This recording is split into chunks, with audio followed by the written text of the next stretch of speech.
Assalamualaikum warahmatullahi wabarakatuh. Kami dari kelompok 5 kelas farmasi E akan mempresentasikan terkait langkah-langkah uji praklinis. Next.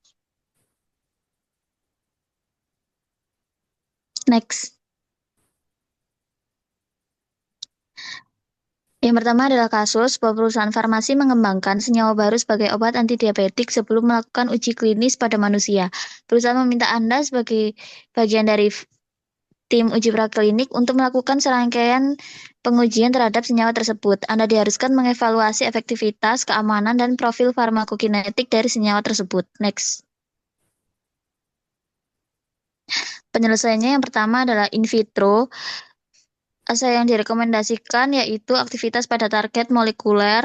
Selanjutnya ada sel pankreas beta. Yang selanjutnya hepatosit atau mikosit. Yang terakhir ada sitotoksik panel pada sel manusia. Next. Yang kedua ada in vivo, model hewan untuk efikasi, dari model yang menjawab mekanisme, model resistensi insulin, model defisiensi insulin, model non-obes, desain konsep, dan endpoint fungsional. Next. Lalu farmakokinetik dan ADME secara konsep, studi in vitro awal, kemampuan metabolisme, interaksi enzim, protein binding plasma, dan permeabilitas.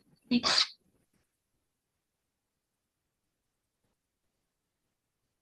Yang kedua ada PK in vivo, yaitu rute pemberiannya per oral dan intravena, parameter utamanya Cmax, Tmax, AUC, desain samplingnya titik awal untuk Cmax, analisis gunakan metode LC-MS atau MS tervalidasi, identifikasi metaboliknya, deteksi metabolit utama di plasma dan urin, food effect, dan uji dengan dan tanpa makanan, PK, tentukan hubungan paparan efek untuk estimasi dosis awal manusia.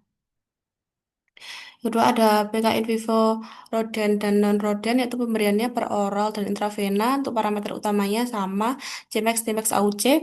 Desain samplingnya titik awal untuk Cmax dan Tmax. Analisisnya gunakan metode LC-MC tervalidasi. Identifikasi metabolitnya, deteksi metabolit untuk utama di plasma dan urin. Food effect-nya uji dengan tanpa makanan. PK dan modelnya tentukan hubungan paparan dan efek. Ketika ada safety farmakologi, yaitu jantung, heart in vitro, respiratory dan CNS, genotoksisitas dan karsinogenesis, itu standar baterai in vivo bakterial, in vivo mamalian, in vivo test, karsinogenik biasanya dipertimbangkan kemudian berdasarkan durasi pemakaian manusia. Kelima, ada reproduksi dan perkembangan. Jika calon obat ditunjukkan untuk populasi fertil atau wanita hamil, lakukan studi fertilisasi. Selanjutnya, apa yang menjadi fokus utama dalam uji farmakodinamik ini? Yang pertama, menilai mekanisme kerja senyawa sebagai antidiabetik. Yang kedua, mengukur efektivitas penurunan kadar glukosa dalam model hewan diabetes. Yang keempat, menentukan hubungan dosis dan respon. Yang terakhir, mengevaluasi onset dan durasi efek antihiperglikemi untuk melihat kestabilan aksi obat. Next. Selanjutnya, bagaimana untuk merancang uji farmakokinetik? Yang pertama, melakukan pemberian tunggal IF dan oral untuk menentukan profil absorpsi, distribusi, metabolisme, dan eliminasi. Yang kedua, mengambil sampel darah untuk mengukur kadar obat dalam plasma. Yang ketiga, menganalisis kadar obat menggunakan LC-MS. Yang keempat, jika tes setengah terlalu pendek, melakukan modifikasi formulasi atau struktur senyawa agar diperoleh waktu paru yang optimal. Yang terakhir, uji pemberian berulang atau multiple dose untuk menilai akumulasi dan kestabilan kadar obat.